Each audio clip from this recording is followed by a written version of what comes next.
Bonjour à tous et bienvenue dans les Minutes Diète. Aujourd'hui, on se retrouve dans cette nouvelle vidéo pour parler des fibres. Les fibres sont des polymères glucidiques qui ne sont ni réabsorbés ni digérés par l'intestin grêle. Situés dans différents étages de la pyramide alimentaire, celles-ci n'ont pas de place bien définie. On peut les retrouver sous deux formes, les fibres solubles et les fibres insolubles. Les fibres solubles ont pour caractéristique de former un gel qui va absorber une grande quantité d'eau. On peut les retrouver sous trois formes différentes.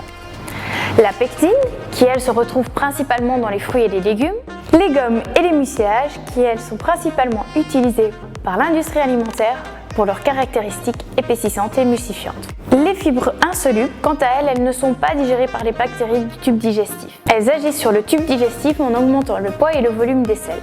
Parmi celles-ci, on en retrouve trois: l'hémicellulose, la cellulose et la lignine.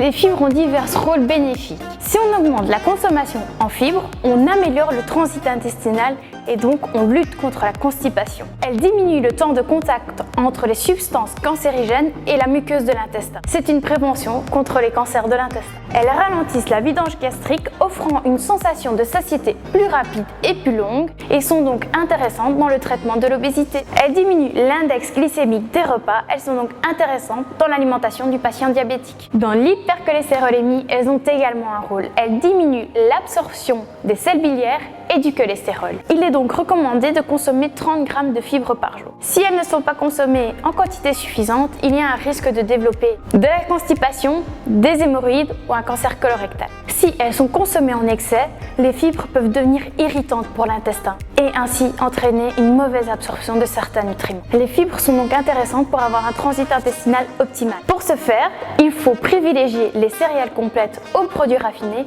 et augmenter sa consommation en fruits et en légumes. Attention toutefois, l'introduction des fibres doit se faire progressivement pour ne pas irriter le tube digestif. Maintenant que vous savez tout sur les fibres, moi je vous dis à la prochaine dans de nouvelles vidéos.